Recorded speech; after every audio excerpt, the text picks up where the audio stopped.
Donald Trump's leadership style is often described as chaotic or unconventional, to say the least. But a new book argues there's a consistent strategy behind it. In Trump's 10 Commandments, Strategic Lessons from the Trump Leadership Toolbox, Yale leadership scholar Jeffrey Sonnenfeld and co-author Steven Tian identify 10 recurring tactics. They say help explain how Trump operates in business, media, and politics. Joining us now is author Jeffrey Sonnenfeld, president of the Yale Chief Executive Leadership Institute. Jeffrey, welcome to Hello Houston. Thanks for joining us. Thanks so much, Celeste. It's an honor to join you, and thank you for saying such a nice and accurate description of the book. Well, Jeff, I got to ask you, at its core, truly, what is the book trying to do? Is it a leadership manual, a case study, or a way to decode Trump's behavior? Yeah, almost a psychological look at how this man thinks. You're exactly right.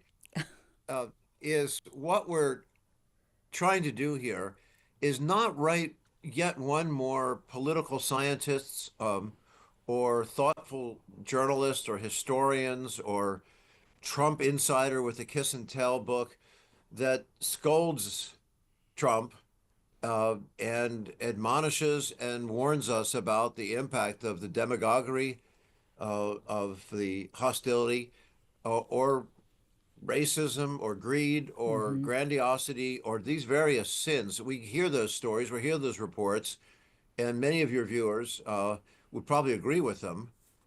Maybe not all, but rather than add to that, it's to understand what is he trying to do.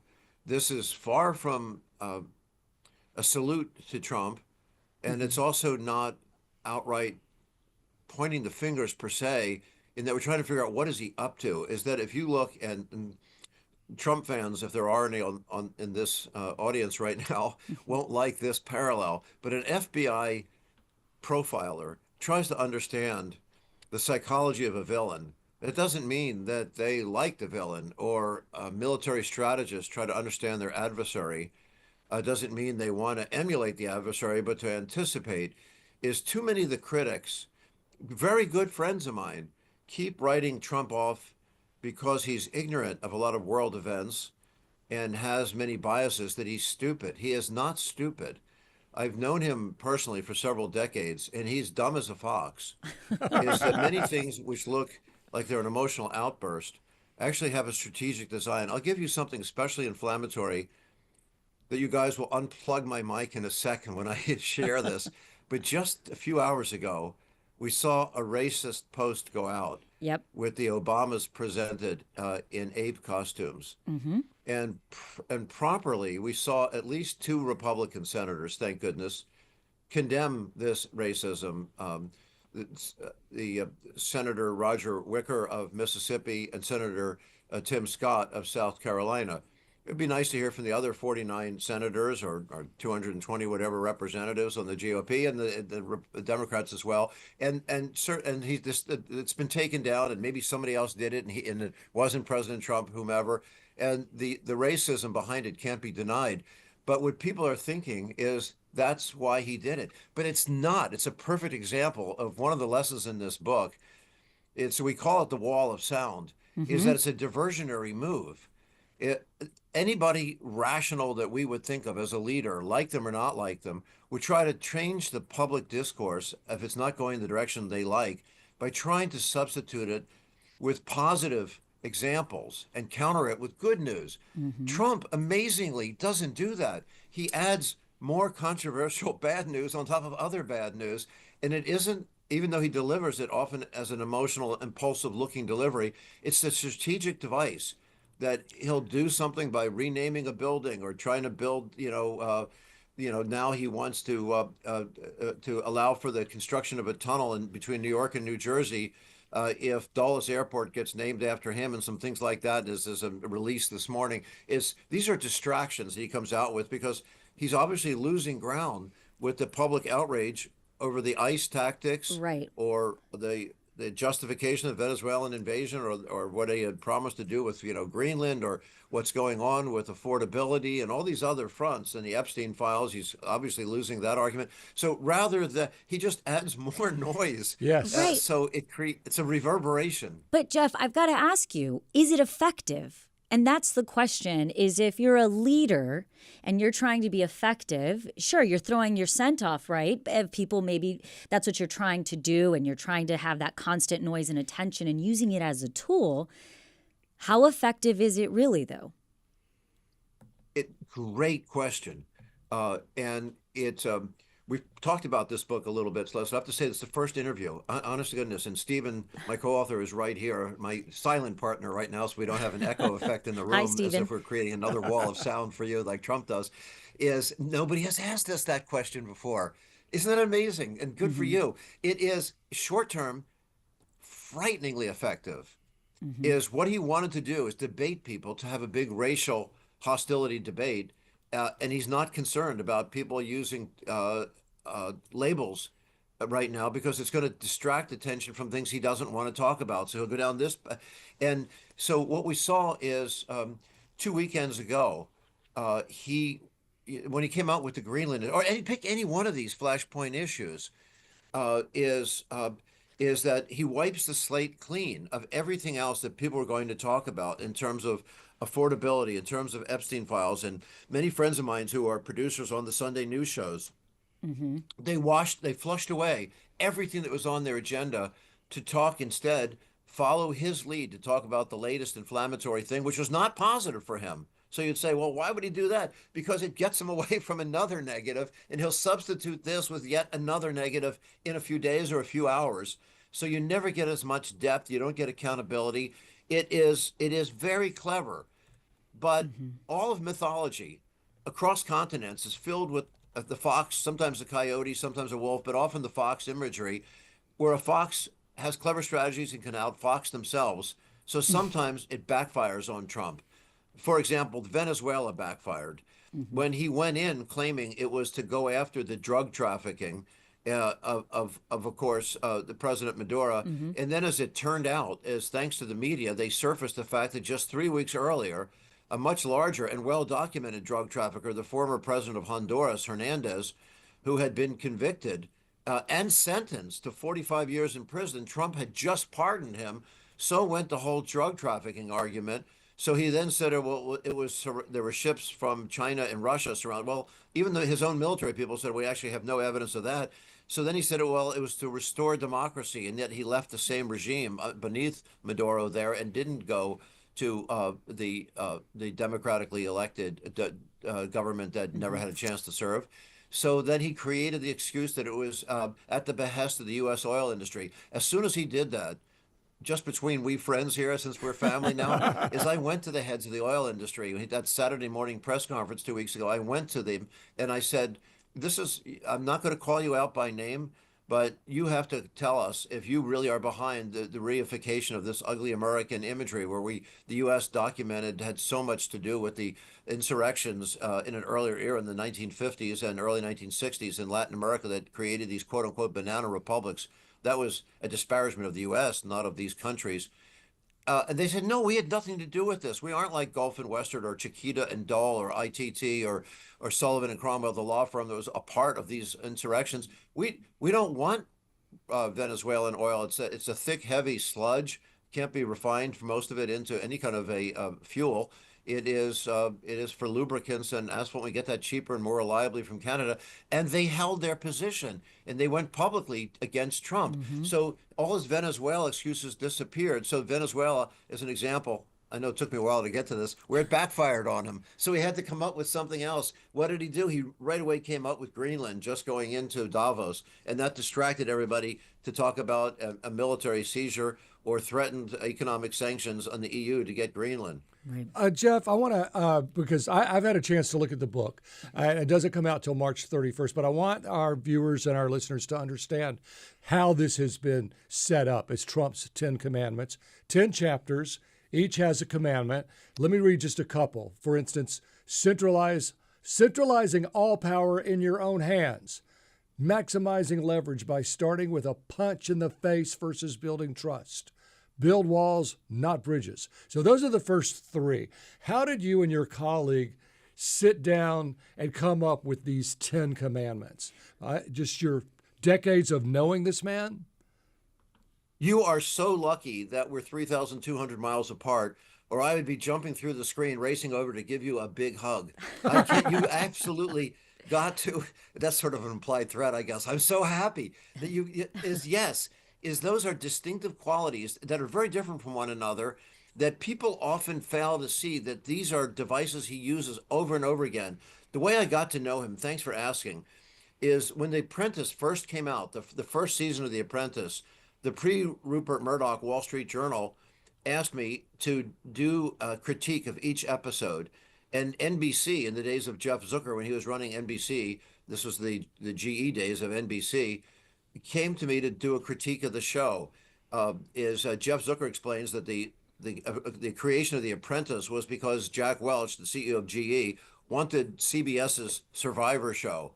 Well, Zucker said, we can't do it. They're already committed. So they hired that same producer, Mark Burnett, to create the same elimination game, throw them off the island approach and put it in the business world. And they said, well, get some naive business professor, I guess, like me, to do a weekly critique in the Wall Street Journal, to do the positive leadership lessons in there. Well, as you right away realized, there weren't positive leadership lessons. I couldn't believe it. So I started to write about that and said, this elimination game between the sexism and the destruction of your own team, like, who do you have left to lead? The person who's selected as the leader is the person who's killed off their own team. And I said, and the sexism was amazing. I said, this was like a musical chairs game in a Hooters restaurant. If you can believe it, Donald Trump, who was not President Trump then, he was just Donald Trump, was a little sensitive to criticism. And he started all the threats and everything else. And it's a long story, which I won't bore you and your listeners with. But he got pretty threatening, and we ultimately were supposed to get together over a game of golf. I'm a horrible golfer, but we wound up sitting down over a lunch, and my wife, who thought he was the biggest sleaze in the world, because I get each episode a day in the world, some of these outtakes made the Planet Hollywood issues look tame. She was charmed by him, and he said, look, and I had another friend with me who's a negotiation expert who also was charmed by him, a left of center economist here. And I thought, well, there goes my support group. So I said, no, I can't get bought, because he said, why don't you become the first president of Trump University? But we did, believe it or not, become friends out of that. At least he stopped suing me. And I came to understand that to him, this is all a big joke. I actually have him on video. You're the first people to ever hear this, but I have it. I can prove this. He told me he wanted to go to the left of Bernie Sanders. He is not an ideological hard right. It's way worse than that. What Hannah Arendt said about Eichmann on trial, which is maybe over the top parallel to use, because you really should be very careful about Third Reich parallels to anybody, is that she called it the banality of evil, is that it's driven by expediency sometimes, the awful things we see. Trump is motivated by his grandiosity and greed, but he'll go to any political ideology so that's what I came to appreciate, that these are tactics. He met Steve Bannon later, and Bannon told him, instead of going to the left, you can hit the same populist anti-institutional sentiment, anti-university, anti all these ethnic groups and everything else, the way populists were, by going to the right populists. There was, you don't want to hear the history lesson, but the populists of 1896 had a left-wing component, which is Eugene V. Debs, and a right-wing component, which was Tom Watson. So Trump, not studying any of this, he just instinctively figures this stuff out, went from the left institution to the right anti-institution, because the anger was more palpable and accessible there. Right. And I watched him do that. So that's how I learned it. These are deliberate choices that he's making. And the idea about having an adhocracy around him, so nobody has a power base that's legitimate. He's like a hub with spokes coming off. So he has all these interim assignments, so he can hire and fire people that don't have to have Senate approval. They're not confirmed in many of these cases. And sometimes it backfires, though, as we saw with two U.S. attorneys, where the courts threw out their nonsensical efforts to prosecute courageous public officials because they didn't have legitimacy. So these are things we learned by watching what he does. But I've been watching it and talking with him closely for for almost a quarter of a century. Which, Jeff, I'm curious why you chose to frame these ideas around commandments. You could have used principles or other words. Why use the word commandments? Thanks. It's an intentional choice, and I can reassure you that I'm on the board of Sacred Heart University. God only knows why, but I've taken this through quite a number of priests. I've been doing presentations on this to Chabad and Hillel groups and a couple of congregations from New Haven to New York to Philadelphia, and quite a number of evangelical and Southern Baptists. So I don't think I'm doing anything which is sacrilegious by using the Ten Commandments. In fact, it's often used as a literary device in a lot of books. In his case, though, it's more than just that. Is that he is not a spiritual person, and whatever kind of piety he worships himself, and that's what we want to show here. Is his worship is self-directed, and these are the 10 self-directed principles that he uses. So it's an intentional choice to show that and it is just these 10 that embrace it all, which is amazing. Another one, the divide and conquer, is another one that Frank had mentioned. Mm-hmm. He hates NAFTA, hates NATO, he hates the Business Roundtable, the USMCA. Is the way you take down a bully. Somehow he instinctively knows you take down a bully through collective action. So business leaders, clergy, and the law firms, all these universities, we see he tries to divide them up. Now, something we did, for example, to counter that, is aware of these. Last spring, as he attacked Harvard, we pulled, and Columbia and 60 other universities, we got, despite this institutional neutrality pledge that some trustees in a cowardly way are trying to impose on college and university presidents, we got 20 retired college presidents together. That grew to then 40 retired and current, to then 70, to then 80, to then 700 college and university presidents, current ones, condemning that. And you know what happened? All the edicts out of the White House against universities stopped. We encouraged the National Association of Manufacturers to speak out on some of these nonsensical reciprocal trade tariffs. Yeah. We were attacking Antarctic birds because they weren't buying enough from the United States. Silly things that he was trying to come up with. And what happened is those reciprocal trades. Now, he's still using punitive tariff issues, but isn't as crazy as it was going after the 83 countries he did back at Liberation Day in April. He retreated from that. So the collective action can work. Mm-hmm. A good friend of mine, Ken Frazier, after the Charlottesville equivocation of the white nationalists with peaceful demonstrators, and a young woman was killed on a Friday night. On Saturday, the President Trump, in the August of 2017, came out with an underwhelming statement of sympathy, and then somebody convinced him to double down. Maybe Steve Miller, I don't know. The next day, Sunday, do an equivocation statement where Ken Frazier, one of 4 black CEOs of Fortune 500 companies, said, "I can't stand for this anymore." He told his board, Merck, the CEO of Merck, I have to walk off. Right. And that was a very bold move. It catalyzed a stampede of exits, and that was so forceful that they all dissolved, and Trump for a little while stopped that nonsense. That this can be very effective in 2020. Well, Jeff, we've got to wrap it. I hate to wrap it. You're so interesting. No, we're going to have you back on, Jeffrey. Because there's a golden calf metaphor in there somewhere. And I also have lots more questions for you. Thank you. Jeffrey Sonnenfeld. Simon & Schuster, if you're interested. Yes, Jeffrey Sonnenfeld, author of Trump's 10 Commandments, Strategic Lessons from the Trump Leadership Toolbox. You can pre-order the book before its upcoming release, March 31st. Thank you for joining us today, Jeff, right here on Hello Houston. Thank you, Frank.